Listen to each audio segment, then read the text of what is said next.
Hello everyone. Welcome to the geo ecologist GS.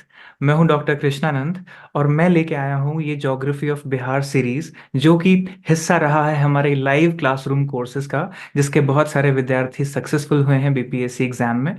तो मैं इस कोर्स के वीडियो को आपसे अब फ्री में ऑनलाइन शेयर करने वाला हूं इसमें, और मैं आशा करता हूं कि ये अन्य सभी लोगों को भी हेल्प करेगा जिन्होंने मेरा कोर्स नहीं भी लिया था आगे आने वाले बीपीएससी एग्जाम्स में और भी एग्जाम्स में जिसमें ज्योग्राफी ऑफ बिहार इंपॉर्टेंट होने वाला है। तो आपसे एक निवेदन है कि आप इन वीडियोस को ज़्यादा से ज़्यादा लोगों में शेयर करिए, अपने कमेंट भी रखिए, और चैनल को अगर सब्सक्राइब नहीं किया तो प्लीज़ सब्सक्राइब करिए। और आइए सीखते हैं ज्योग्राफी ऑफ बिहार।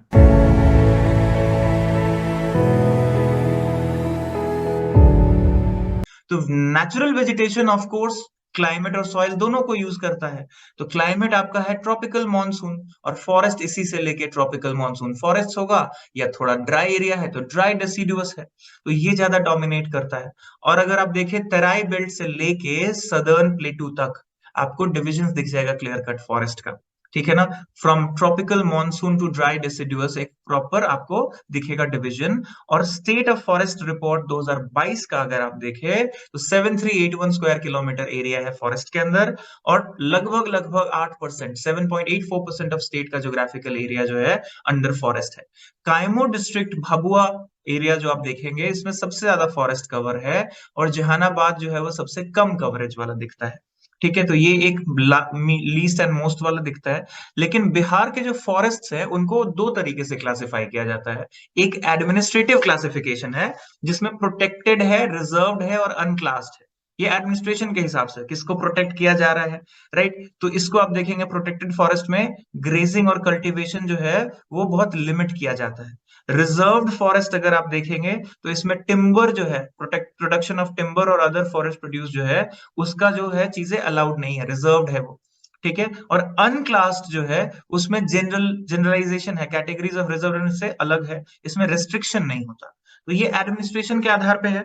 लेकिन हमको फोकस करना है ज्योग्राफिक क्लासिफिकेशन के ऊपर। तो ज्योग्राफिक क्लासिफिकेशन अगर देखे, ये तराई बेल्ट से लेके इधर प्लेटू एरिया तक आपको, और इधर फर्दर प्लेन एरिया में, तो डिविजन्स आपको दिख जाएगा मेजरली ये दो डिविजन्स। ठीक है।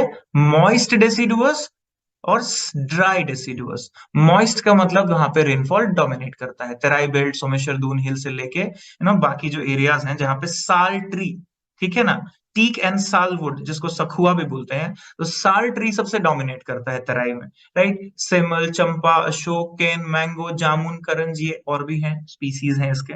ठीक है, ये पूरा बेल्ट जो आपको दिखेगा इसमें। और ड्राई डेसिडुअस जैसे आप थोड़ा ड्राई रीजन में जाएं जहां पे थोड़ी बारिश कम है, तो वहां पे आपको ज्यादा दिखेगा, राइट। तो इस एरिया में अगर आप देखिए तो ये आपको मल्तास, शीशम, महुआ, खैर, पलाश, आंवला, कुछ स्पीसीज के नाम लिख सकते हो। मतलब बेसिकली ये आइडिया है कि एक दो स्पीसीज का नाम जो डोमिनेट करता है towards the southern part, right. इन सारे डिस्ट्रिक्ट में कैमूर से लेके बांका तक अगर आप देखिए, राइट, तो इसमें आपको ये वाला जो बेल्ट है ये क्लियरली नॉर्थ साउथ डिवाइड इसमें भी आपको ज्योग्राफिकल क्लासिफिकेशन में दिखता है। तो ये मैप दिखा के थोड़ा सा आप बात कर सकते हो फॉरेस्ट कवर का भी, प्लस ज्योग्राफिकल क्लासिफिकेशन का। अब इसके साथ आता है लास्ट के दो चीजें कि इंपॉर्टेंस क्या है। तो कुछ खास ट्रीज का बड़ा इंपॉर्टेंस है यहाँ पे। तो जैसे कॉटन ट्री हम वो कहते हैं सेमल को, राइट, तो ये बड़ा इंपॉर्टेंट है। और ये बहुत कॉमनली आपको दिखेगा यहाँ से कॉटन का एक्सट्रैक्शन। और साल जो है वो भी बड़ा इंपॉर्टेंट है, हमेशा से रहा है। लोग इसको फर्नीचर बनाने से लेके सारे बोट्स, रेलवे ट्रैक्स तक के लिए इस्तेमाल किया गया है। और इसमें सबसे ज्यादा ब्रिटिश इंडिया में आप देखेंगे इसका इस्तेमाल होता हुआ, कलकत्ता तक का सारा डेवलपमेंट इसी तराई रीजन के साल डेवलपमेंट से रिलेटेड। शीशम की बात करें, इंडिया का रोजवुड कहते हैं इसको, फर्नीचर्स के लिए माना जाता है, सबसे इंपॉर्टेंट बिल्डिंग्स बनाने के लिए और चीजों के लिए। और उसके बाद चाइनीज महोगनी, टूना सेंसिस कहते हैं इसको। ये जो माउंटेन स्लोप्स हैं कई बार वहां पे हिल फर्नीचर के लिए, थोड़ा सा टॉयज के लिए फेमस है। और लाख वाला जो सॉइल है लेसिफेरा लाका कहते हैं, राइट। तो इसमें आप देखेंगे बनियान, कुसुम और सैक्रेड ट्री है, पलाश, उसके बाद गुल्लर है। ये सब ट्रीज इस वाले एरियाज में आएंगे यहाँ पे। तो इससे आपको रेजिन एक्सट्रैक्ट किया जाता है लाख के लिए। और फिर आ गया टसर, जो सिल्क एक्सट्रैक्शन के लिए, सिल्क वॉर्म को पालने के लिए होता है। अर्जुन ट्रीज और तसर वाले एरिया में आप देखेंगे भागलपुर एरिया में, राइट, ये बहुत फेमस एरिया है। और bamboo tendu leaves and sabai grass, ये भी बहुत फेमस है for handicraft as well, right. Bhagalpur से लेके आप खास करके सबाई ग्रास वाला जो सिल्क प्रोडक्शन में देखेंगे, और बास्केट एंड टॉयज वीविंग के लिए भी होता है इंपॉर्टेंट ये वाला। तो ये इसका हो गया इकोनॉमिक इंपॉर्टेंस, राइट। तो ये चीज आप देख सकते हैं कि कितना इंपॉर्टेंट है बिहार के लिए। और फॉरेस्ट डेवलपमेंट स्कीम्स भी बिहार में काफी सारी रही है, कुछ लिस्ट है यहाँ पे। तो हरी परिसर जो है, हरा परिसर जो है, बेसिकली ये 2015 में आया। अर्बन सिटीज प्यूरिफिकेशन ब्यूटी के लिए आया। मुख्यमंत्री निजी पौधशाला योजना, मतलब सेल्फ वाला, तो नर्सरी सेटअप करने के लिए आया। इसमें कुछ स्पीसीज पे ध्यान देने की बात हुई, जो आपने अभी तक देखा, सेमल, एमलतास, महुआ, जो शीशम है, बैम्बू है, इन सबको। और एग्रो फॉरेस्ट्री स्कीम 2013-14 में जो लॉन्च हुआ, उसमें हरियाली मिशन बहुत इंपॉर्टेंट था। और चीफ मिनिस्टर अर्बन फॉरेस्ट्री, जो हम सोशल अर्बन फॉरेस्ट्री पढ़ा हमने इंडिया पोर्शन में, तो यहाँ पे ग्रीन बेल्ट बनाने की बात, तो पटना, गया, भागलपुर, दरभंगा, मुजफ्फरपुर, राजगीर, इन शहरों में खास करके इसको लागू करने की बात है कि ग्रीन सिटी बनाई है, बहुत हाई लेवल पोल्यूशन है, तो उसको ठीक करने के लिए। और इसमें प्लांटेशन स्कीम्स की बात भी होती है, आपको देखेंगे तो वो 2006 से ही शुरू हुआ था, चीफ मिनिस्टर स्टूडेंट प्लांटेशन। तो क्लास 6 के स्टूडेंट से ऑनवर्ड से आप इसको गवर्नमेंट स्कूल्स में लोगों को प्लांटेशन ड्राइव कराने के लिए, तो ये इसके साथ जुड़ा हुआ गवर्नमेंट स्कीम्स रहा है बिहार में। तो ये एक ओवरऑल सिनेरियो है खाली, कि आप इसमें से कौन कौन से पॉइंट्स को, किसी भी आंसर को वीव करने के लिए। तो बेसिकली या तो डायरेक्ट क्वेश्चन पूछे फिजियोग्राफी पे, फॉरेस्ट पे, क्लाइमेट पे, सॉइल पे, ठीक है, या अगर इससे रिलेटेड कुछ चीज हो, तो ये पूरा जो लेक्चर में नॉलेज है, ये आपको बैकग्राउंड हमेशा देगा कोई बात कहने के लिए। तो ऐसा क्यों है जी, तो यहाँ पे सॉइल ऐसा है, तो क्लाइमेट ऐसा है, वेजिटेशन ऐसा है, इसलिए ऐसा है, राइट। अगर मैं बोलूं commercialisation of agriculture in Bihar पे एक ऐसे लिखो, कितनी बातें की जरूरत पड़ेगी, यू गेटिंग द पॉइंट। ये सारे इंग्रेडिएंट हैं आपके, कि एग्रीकल्चर कमर्शियलाइज होने का मतलब आपका सॉइल आ गया, आपका सिचुएशन क्लाइमेट का कैसा है, किस तरह से डिवीजन है, रिवर वैलीज कौन सी है, कहाँ पे कैसा सिचुएशन है। तो वो सारी बातों का जिक्र आपको हेल्प करेगा एग्रीकल्चर के क्वेश्चंस में। आपको अगर कोई फिजिकल ज्योग्राफी से रिलेटेड डायरेक्ट क्वेश्चन आ गया, सॉइल क्लाइमेट से, तो या कोई इकोनॉमिक डिविजन्स के आधार पे क्वेश्चन हो, रीजनलाइजेशन का कोई क्वेश्चन हो, तो ये फिजिकल ज्योग्राफी ऑफ बिहार जो है, इसको आप उसी तरीके से पढ़िए जैसे इंडिया पढ़ते हैं, और थियरीज को वही से लिंक करिए।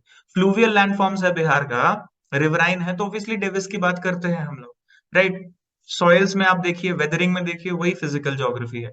तो आइडिया इज कि आपने जो फिजिकल ज्योग्राफी पढ़ा, ज्योग्राफी ऑफ इंडिया पढ़ा, बस उसी को स्केल डाउन बिहार पे आके कर देना है, और कुछ नया नहीं है।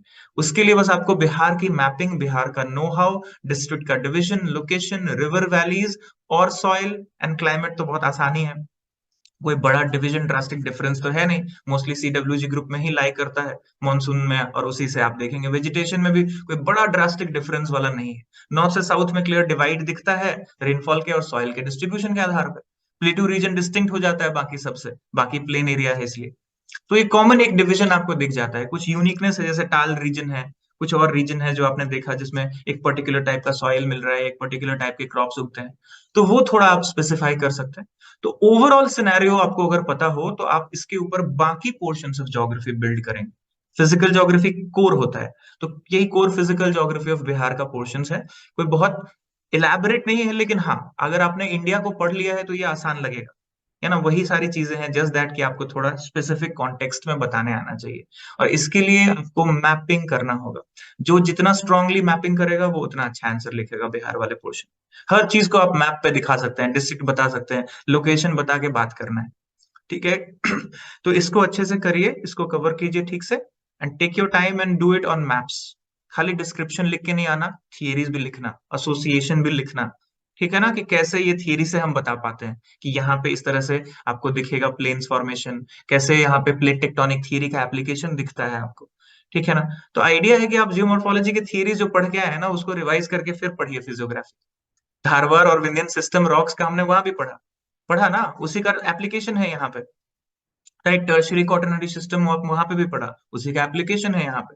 तो इन बातों को बताने आना चाहिए बस, ठीक है।